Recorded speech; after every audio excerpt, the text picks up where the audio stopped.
Hello and welcome to my channel knowledge of standard.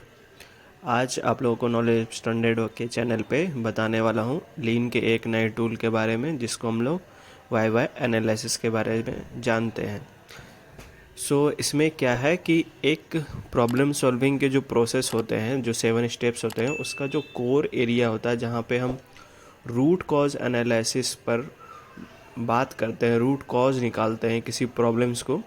जैसा कि आपको यहाँ पे पिक्चर में शो हो रहा है कि जो प्रॉब्लम्स को हम किस तरीके से उसके रूट कॉज को आइडेंटिफाई करते हैं, उसके क्या क्या स्टेप्स होते हैं, उसको किस तरीके से हैंडल किया जाता है, किस तरीके से उसके रूट कॉज तक पहुँचा जाता है। आज मैं आप लोगों को कॉज इन्वेस्टिगेशन के बारे में बताने वाला हूँ।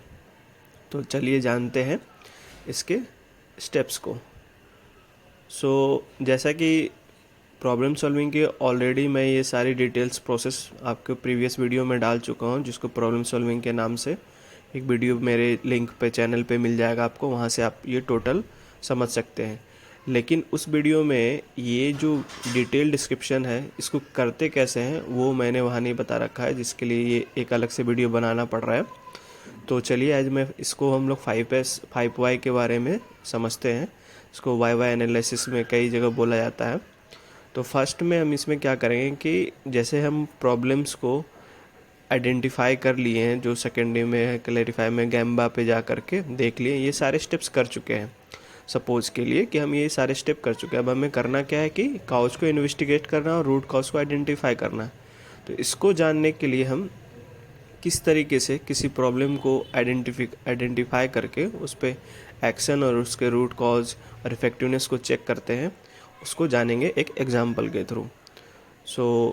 जैसा कि हमने एक एग्जांपल लिया है, यहाँ पे ये प्रॉब्लम है हमारे लिए कि एक पिक्टोरियल व्यू में आपको सिलेंडर दिख रहा है जिससे ऑयल लीकेज कर रही है इस एरिया में। तो ऑयल लीकेज कर रही है तो उसके बेसिक्स को हम थोड़ा सा समझ लेंगे कि सिलेंडर के अंदर क्या क्या होते हैं। तो ये एक सील होता है और उसके अंदर ये एक रॉड लगी हुई है स्टील की, और ये एक पिस्टन हो गया इसका। तो ये जो पोर्शन है ये आपको बेसिक नॉर्म्स है, जाके आगे आपको प्रॉब्लम्स का जो ऑब्जर्वेशन और सॉल्यूशंस निकलेंगे उसमें आपको समझने में हेल्प मिलेगी। तो ये सील, ये पिस्टन, ये रॉड और ये इसका सिलेंडर और ये पिस्टन, तो इन चीज़ों से लेकर के हमारा ये प्रॉब्लम जनरेट हो रहा है। और उसको प्रॉब्लम्स को सॉल्यूशन करने के बाद हमारा ये टोटली लीकेज जो है वो यहाँ से ख़त्म हो जाएगी, लीकेज होगी नहीं। तो इस लीकेज का क्या मेन रूट कॉज है उसको जानने के लिए हम क्या करते हैं, वाई वाई एनालिसिस, जिससे कि ये प्रॉब्लम जनरेट हुई है और उसका सॉल्यूशन क्या करेंगे कि हम ये परमानेंटली क्लोज हो जाए, दोबारा ये प्रॉब्लम रिपीट ना हो। तो चलिए समझते हैं इसको एक वाई वाई एनालिसिस के फॉर्मेट पे। तो जैसा कि पहला हमने क्या ऑब्जर्व किया प्रॉब्लम में, oil leakage from the cylinder rod इस टाइम इट्स ऑपरेट। जब भी मशीन रन होता है तो हमारा ये ऑयल लीकेज शुरू हो जाता है, ठीक है, जो कि आपको ऑलरेडी मैं आपको यहाँ बता चुका हूँ। दूसरा स्टेप क्या है हमारा कि हमने इस पर क्या करना है, एक करेक्टिव एक्शन लेना है। करेक्टिव एक्शन क्या कि ऑयल लीकेज कर रही है तो उसके लिए हम वहाँ पे क्या कर रहे हैं, हमारा एक्शन क्या है उसके लिए। हमने वहाँ क्या कि हमें वहाँ पे दिखा कि ओरिंग वहाँ से कट चुकी है, ओरिंग को हमने रिप्लेस कर दिया, ठीक है, बहुत अच्छी बात है, ओरिंग हमने यहाँ से रिप्लेस कर दिया। तो हम उसके बाद चेक करेंगे क्या जो हम ओरिंग रिप्लेस किए हैं उसके बाद ये कोई लीकेज कर रही है कि नहीं। तो नहीं कर रही तो अच्छी बात है, तो हमने यहाँ पे कर दिया यस, कोई लीकेज नहीं है हो रही। अब हमें वाई वाई एनालिसिस की तरफ जाना है, 5Y को अप्लाई करना है। तो फर्स्ट हम इसमें स्टार्ट कहाँ से करेंगे, स्टार्टिंग ही मेन पॉइंट है हमारा कि जो हम यहाँ क्वेश्चन पुट आउट करेंगे कि वाई पूछेंगे, वो किस पर पूछेंगे। जो हमने इसको फर्स्ट सॉल्यूशन लिया है, फाइनल एक्शन लिया है रिप्लेस ओरिंग का, वही हमारा पहला वाई हो जाएगा। हम उसके अकॉर्डिंग उस पर हम क्वेश्चन पूछेंगे कि ये why did you replace O-ring, आपने ओरिंग क्यों चेंज किया। तो हमें क्या मिला था एनालिसिस में, हमें मिला कि ओरिंग वहाँ से कट चुका था, ठीक है। तो ओरिंग कटने के बाद हमने उस पर एक्शन क्या लिया, ओरिंग को हम यहाँ से चेंज कर दिए, ठीक है। ये फर्स्ट स्टेप, फर्स्ट वाई आप लोगों को समझ में आ गया। दूसरा वाई हम कब पूछेंगे? जो दूसरा वाई होगा वो फर्स्ट वाई का जो एनालिसिस है वही हमारा दूसरा वाई हो जाएगा। तो अब हमारा यहाँ क्या है कि वाई ओरिंग कट। ओरिंग कटा क्यों? ओरिंग क्यों कटा?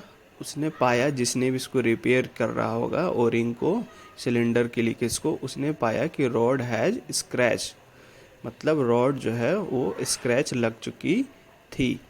वो कैसे? जैसे कि यहाँ पे इन्होंने रॉड को खोला होगा, निकाला होगा, तो यहाँ पे पाया, जो कि पिक्चर में दिख रहा हो कि आपको यहाँ पे some scratches are found on the surface of rod. ठीक है, दूसरा स्टेप यहाँ पे आपको पिक्चर में भी समझ में आ गया। उसके बाद सॉरी उसके बाद यहाँ पे देखा गया कि स्क्रैचेस जो है उसको इन्होंने क्या किया, रिमूव कर दिया। सपोज किसी एक्शन के थ्रू या बर या फिर किसी भी तरह पॉलिशिंग वगैरह करके इन्होंने उसको स्क्रैच को हटा दिया, जो भी इनको प्रॉपर एक्शन लगा होगा कि वो सिलेंडर इस तरीके से ठीक हो सकता है। अब उसके बाद ये क्या कर रहे हैं कि वाई रॉड वाज स्क्रैच्ड, मतलब अब इनको तो रॉड तो स्क्रैच मिल गई, ये जो दूसरा हमने एनालिसिस किया था वो तीसरा हमारा वाई हो जाएगा कि why rod was scratch. Scratch rod पर पड़ी कैसे, क्यों क्यों पड़ी इस पे? तो वहाँ उन्होंने पाया कि chips were scattered and attach to rod, मतलब वहाँ एक छोटे छोटे मेटल के पार्टिकल्स को चिप्स बोलते हैं, जो कि वो बिखरा पड़ा था, फैला पड़ा था, और जो रॉड है उससे चिपक गया था। तो चिपक गए कैसे? जब वो ऑयल हल्की फुल्की वहाँ पर सटी थी, वो गर्म होगी, वो हल्की हल्की जो मिनिमम पार्टिकल्स होंगे, जैसे कि ये आपको चिप्स बता रहे जहाँ पे वो ऑपरेशन हो रहा है, नियर अबाउट में ये सिलेंडर फिक्स होगी, ये सिलेंडर पे वो उड़ती होगी और जाके वो बिखर करके इस एरिया पे वो चिपक गई होगी। तो ये मेटल पार्ट्स है, इसके बाद वो चिपक गई। चिपकने के बाद अब उस पर हमने क्या किया कि ये तो चिपक गई, ये आपको पता चल गया, हमने वहाँ पे क्या करना है, measure taken to prevent chips from the scattering.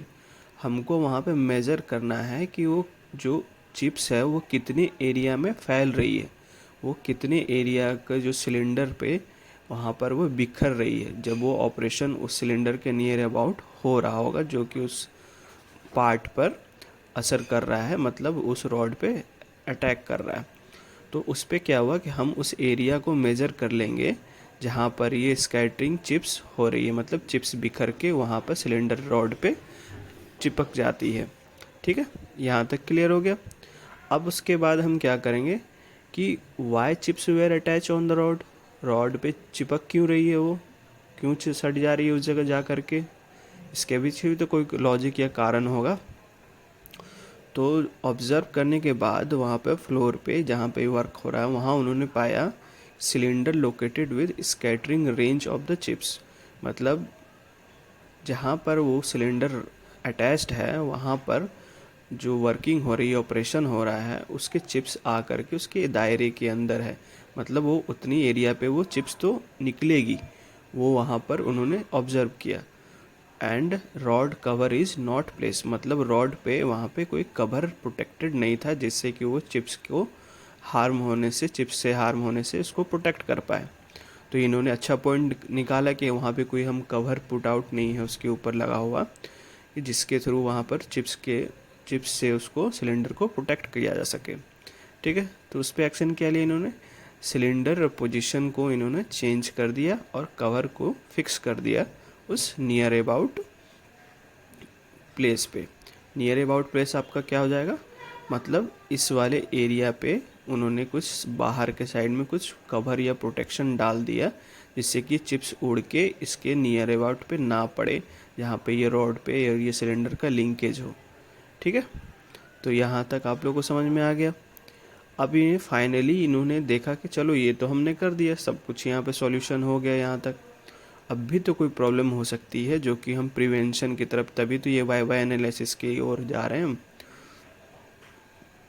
तो यहाँ पाया इन्होंने कि why cylinder located within scattering range of chips and rod cover not place, यहाँ पर प्लेस नहीं था, क्यों नहीं था, और यहाँ पर जो रेंज है वो रेंज के अंदर ही क्यों आ रही है, सिलेंडर चिप्स के जो स्कैटरिंग रेंज है उसके अंदर क्यों आ रही है। स्कैटरिंग रेंज मतलब जब कोई ऑपरेशन हो रहा है तो वो चिप्स उड़ सकती है उस दायरे के अंदर, मतलब उसका कुछ डिस्टेंस कवर कर लेगा जिसके अंदर वो चिप्स फैलेगा। जैसे कि आप लोग कई ऑपरेशन देखे होंगे तो आप लोग का आइडिया लग जाएगा कि वो चिप्स कितनी दूर तक उड़ के पड़ सकती है आपको। तो वहाँ पे वो पाएँ जो इन्होंने ठीक किया, या जो ये वेब एनालिसिस करवा रहे होंगे, जिनकी टीम देख रही होगी, कि वहाँ की डिज़ाइन और इंस्टॉलेशन जो है मशीन की, वो सिलेंडर के साथ कुछ फिट नहीं बैठ रही है।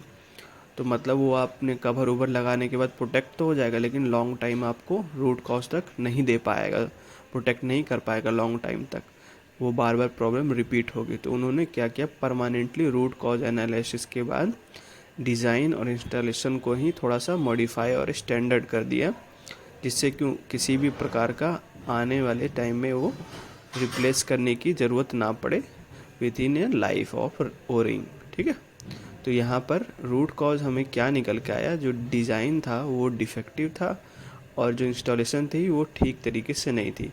हमने इस तरीके का काउंटर मेजर भी कर लिया और एक फाइनली रूट कॉज पर हमने काम कर लिया कि उसके डिज़ाइन को मॉडिफाई करके थोड़ा सा उसको प्रॉपर इम्प्लीमेंट कर दिया, जिससे कि हमारा ये जो ओरिंग की जो लीकेज है वो दोबारा से जनरेट नहीं होगी, वो चिप्स और सिलेंडर लीकेज को हार्म नहीं करेगी।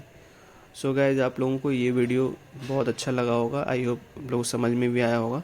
अगर समझ में आया तो प्लीज़ मेरे चैनल को लाइक शेयर एंड सब्सक्राइब करें। Thank you.